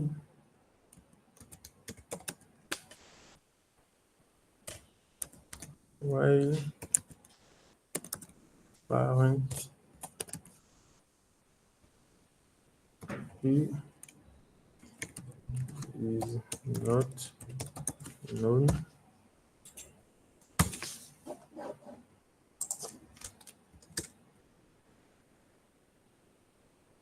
Vous avez mis d'autres parce que ça peut être 0 et ça va fausser, c'est bien ça. Pardon? Vous avez mis not known au lieu de not. Oui, parce que l'élément, oui, l'élément par lequel j'ai commencé la fonction, lui n'a pas de parent en fait. Ok. Donc, quand je vais remonter, je vais retomber sur là. Je saurai en fait que je suis à la fin de mon truc. Donc, while parent is not known. Donc, et tu vas parent et je fais others.add et donc, je peux le ramener ici. Ça fait à peine, non? Non. Oui, bon, je vais transformer ça en 7. Ok. Bon, faisons la peine, c'est plus simple. On ne va pas se déranger. Bon, je suivais le temps. Je pense que nous sommes légèrement en truc là. Je ne sais pas ce qu'il en est de l'algo. Est-ce que c'est presque fini et tout. Bon. Parce que là, ça s'est transformé en échange et tout. Et voilà quoi. Donc, je tenais juste à savoir. Bon, j'en aurai encore pour, disons, 15 minutes max. Même si ça, on va dépasser la limite de temps là, autant passer aux questions, quoi. Donc, s'il reste 15 minutes, je pense que on va s'en arrêter là. Et si tu peux juste expliquer, le reste, tu peux juste expliquer le reste. Ok, Voilà, d'accord. on va laisser le soin maintenant à Horace de pouvoir. Voilà. Maintenant, si tu peux dire à Ron le code qui est là, on va voir ce que ça va donner. Ça ne va pas marcher. Ça ne va pas passer. Ok, maintenant, dans l'assistance, au fait, je ne sais pas si on peut faire ici un sondage. Est-ce que vous voulez qu'il continue ou pas? Là, c'est vous qui décidez. Est-ce que vous voulez qu'il continue? Si oui, lâchez les pouces en l'air. Lâchez les pouces. C'est exact. Ok. Oui, monsieur Thomas, oui, je vous écoute rapidement. Donc, les gens veulent que tu continues. Donc, on va te mettre un peu de pression. Donc, du coup, au lieu de 15 minutes, tu as 5 minutes. On va voir ce que ça va donner. Je vous ai fait quoi? Je sais que tu as le niveau empereur, hein. Tu as le niveau Pas du tout. J'ai rouillé. J'avais ça il y a longtemps, hein, moi. Je suis rouillé. Un problème de code compliqué que tu résous avec aisance. Vous parlez de truc. Oh, ok, donc voilà, Horace, c'est bon, non? Il peut continuer 5 minutes. Oui, oui, oui. Ok.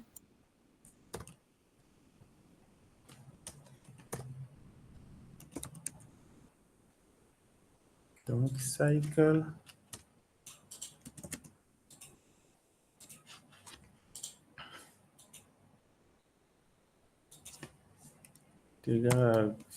C'est qui appelle ça comment même? Racine.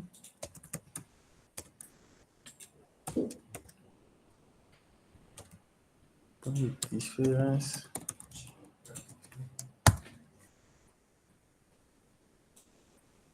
Odeurs. Ok, donc là maintenant. Donc, si c'est 7, donc il faut vraiment transformer le 2 en 7. Et puis add. Non, le différence, c'est ça accepte n'importe quel itérable. Tant que c'est un truc là, c'est bon. C'est pas forcément les 7 qui acceptent. Donc, c'est le cycle, c'est les autres. Donc,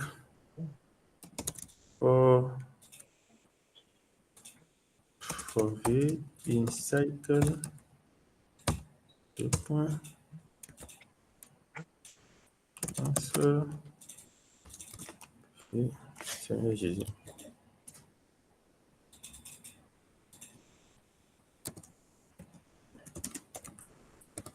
Là, on a un cycle. Voilà. For each numérique odeur de points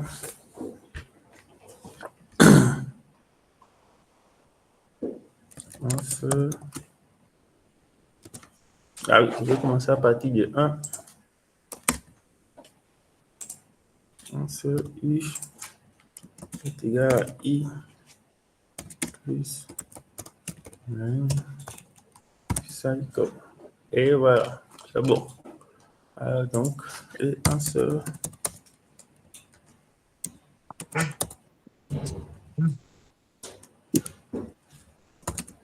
Un simple dictionnaire.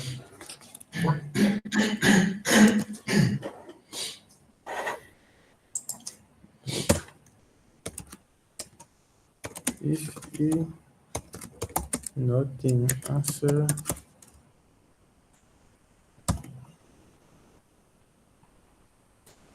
it edge. C'est answer plutôt ici maintenant. C'est un peu de la visite.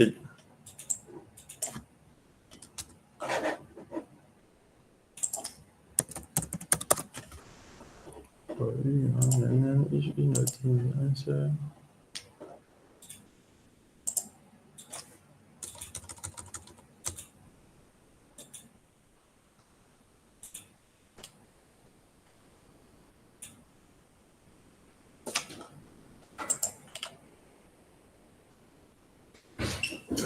Le coordinateur a utilisé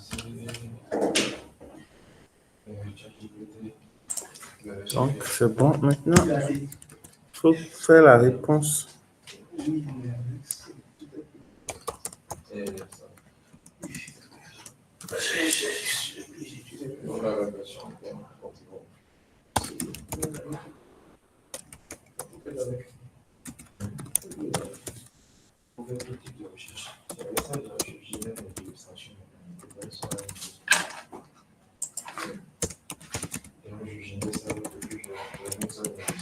Il faut qu'il y ait un answer.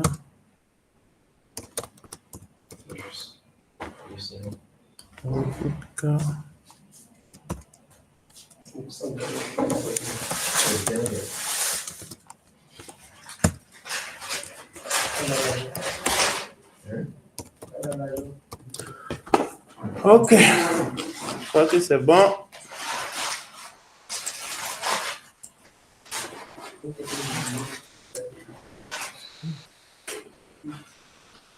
Malheureusement, c'est pas pirate. C'est quoi? Visite?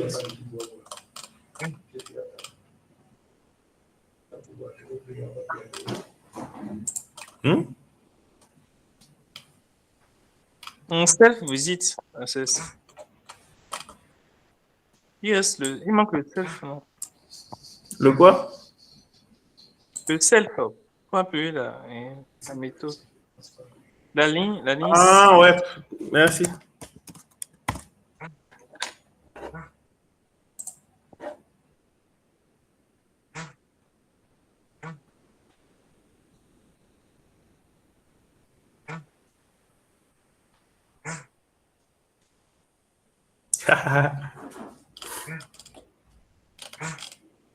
Wow, même sur le premier test que ça fait mémoire limite, ce titre. Ouais. C'est peut-être quand on stockait en fait toutes les informations là, en fait en mémoire. Non, il n'y a pas une raison.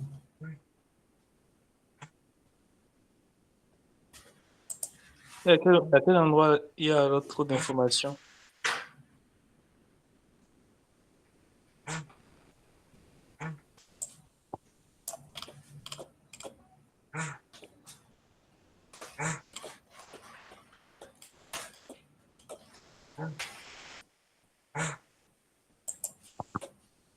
Dans 3 minutes.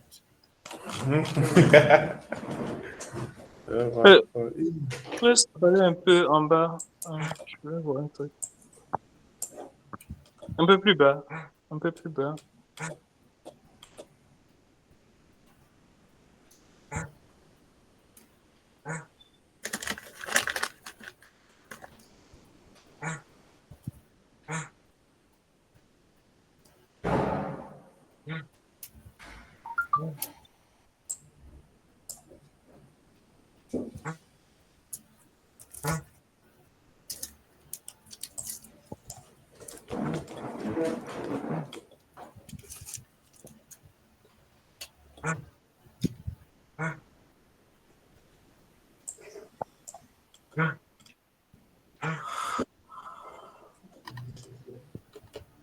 Ah, oh, merde. Le cycle, il vient. Ah, 29.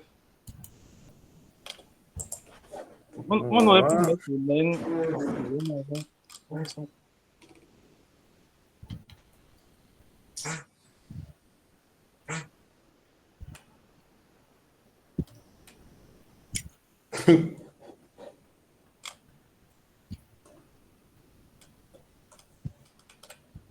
Bizarre.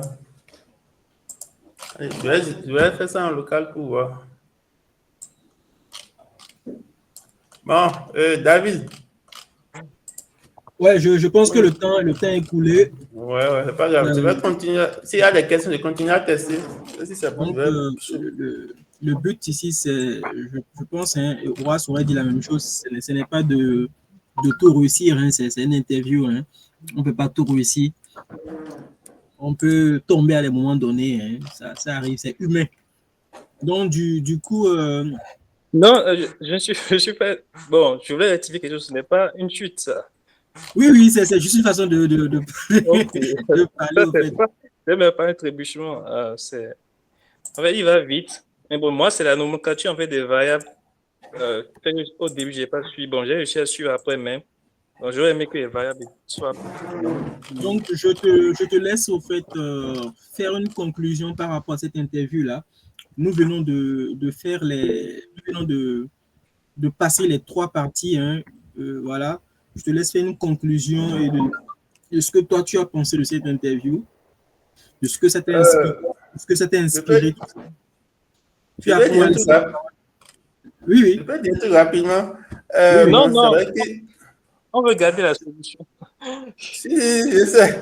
En fait, qui se plaint de la nomenclature des variables, je sais qu'il a raison, hein, mais bon. Souvent, quand on fait du competitive programming, là, souvent on code à l'arrache rapidement certaines choses. Donc, je suis le premier à reconnaître que le code, c'est pas. Peut-être que les variables ne sont pas bien nommées. Ça, c'est tout à fait normal. Mais bon, si après, Oui, je peux bon. prendre le temps de tout rendre joli, mais bon, on se comprend. Non, oui, je comprends. Moi-même, j'avais même participé au truc de Mapcom. J'ai participé aussi à beaucoup de. Bon, moi, en fait, particulièrement, moi, c'est peut-être ma façon. En fait, quand c'est mieux nommé, je me retrouve plus facilement que quand c'est pour moi-même. Donc, je pense que Ok. c'est personnel. Euh, Sinon, globalement, je sais pas comme je l'avais dit depuis le début, on aurait pu s'arrêter et embaucher M. Kito depuis la première phase. Mais bon, on a continué l'exercice. Très, très intéressant. J'ai appris pas mal de choses personnellement. Euh, Globalement, je pense que c'est très bien, c'est formidable. Ouais. Voilà, non, Donc, parce il a le que poste. comme il a dit, c'est. Donc, il a le poste. Donc, il a le poste. Il a le Comme poste. je disais, depuis même la présentation, j'aurais peut-être le poste serait bien pris, mais bon, c'était assez intéressant.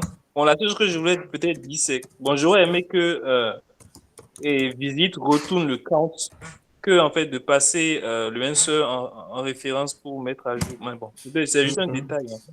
C'est juste un détail.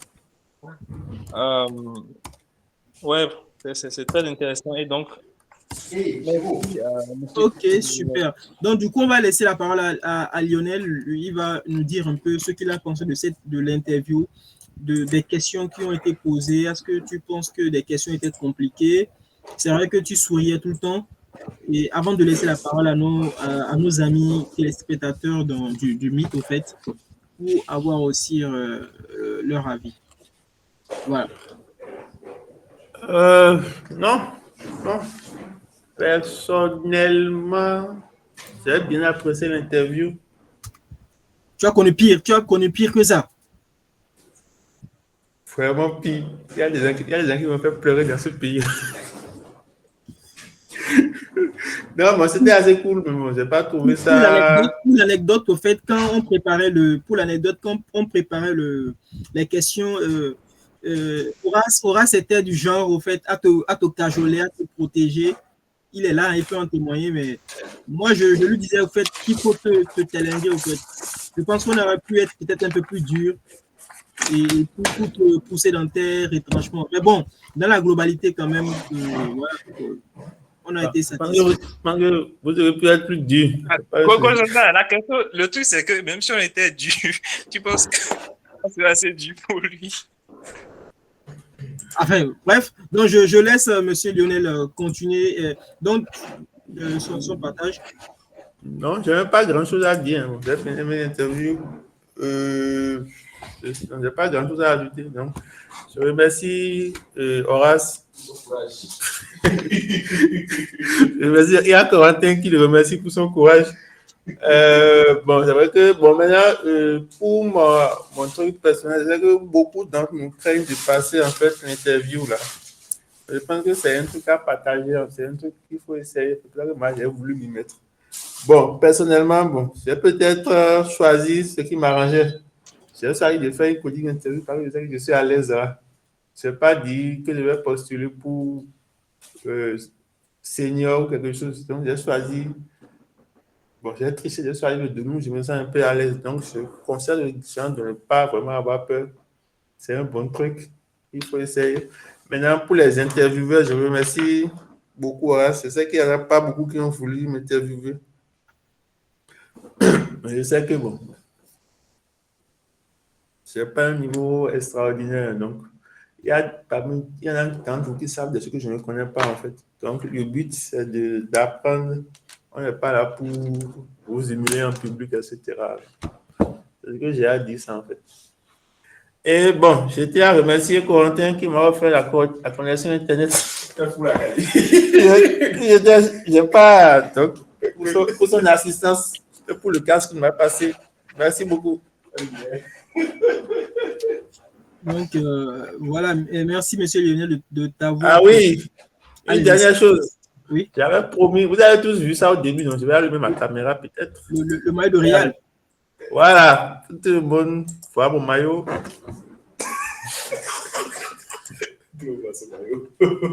Voilà, Junior dans le groupe, dans le col. Il n'est pas là, le combat. Il n'est pas là. Dommage. C'est pour lui spécialement, j'ai fait ça. Donc, comme l'a dit Lionel, au fait, n'ayez pas peur pour ceux qui voudraient vraiment se prêter à l'exercice. Donc, c'est le 4e exercice que nous sommes en train de faire pour les simulations. Donc, c'est une expérience assez enrichissante. Donc, voilà, on essaie de tricher à gauche, à droite, de tricher dans tous les sens pour vous offrir une bonne expérience en tant que développeur par rapport aux interviews. Donc, aujourd'hui, voilà, vous qui êtes là, si vous vivez tous ces expériences-là, je pense que lorsque un jour vous serez en face d'un recruteur, vous n'aurez pas peur, quoi. Vous n'aurez pas peur parce que vous avez déjà vécu tous ces interviews-là, toutes ces simulations-là. Donc, vous saurez comment vous défendre, vous saurez comment réagir tout simplement. Donc, profitez vraiment des expériences que nous partageons avec vous. L'hélicoptère, par exemple, on choisit un lion, on choisit un nombre au hasard. C'est assez audacieux, mais il a quand même tenu le cap. Il a choisi un essai. Ouais, c'est des choses qui arrivent et vous pouvez être confronté à ce genre de problématiques, peut-être dans des boîtes étrangères, tout ça, tout ça. Donc, je tiens aussi à remercier Horace qui a accepté de jouer le rôle d'intervieweur. Donc, comme Lionel l'a dit, il n'y avait pas assez de candidats. Des gens étaient occupés, beaucoup avaient peut-être peur de ne pas être à la hauteur. Donc, je remercie vraiment Horace pour avoir accepté au fait de jouer ce rôle d'intervieweur-là. Donc, voilà. Donc, je laisse la parole à ceux qui sont là depuis le début. Hein. Donc, vous allez peut-être dire un peu ce que vous avez vous avez pensé de cette interview. Voilà, software engineer, c'est vraiment important de le préciser parce qu'on n'a pas parlé ici de langage de programmation, tout ça. On a réellement parlé ici le côté puriste même du métier, au fait. Donc, voilà, la résolution des problèmes, tout ça. Donc, qu'est-ce que vous avez pensé de cette interview? Qu'est-ce que ça vous a inspiré? Est-ce que vous pensez que c'est une bonne chose, qu'il faut continuer dans ce sens? Voilà, je vous laisse la parole. Vous avez, voilà, 2-3 personnes. Il y a Freud qui a levé la main. Donc, si d'autres personnes veulent aussi, voilà, donner leur avis de ce qui s'est passé, si possible, donner enfin, voilà, je vous laisse quand même la parole. Ceux qui veulent réagir, donc ne soyez pas timides, on est là. Ok. Apparemment, ils ont tous peur de Lionel. Voilà la liste. On a combien de personnes?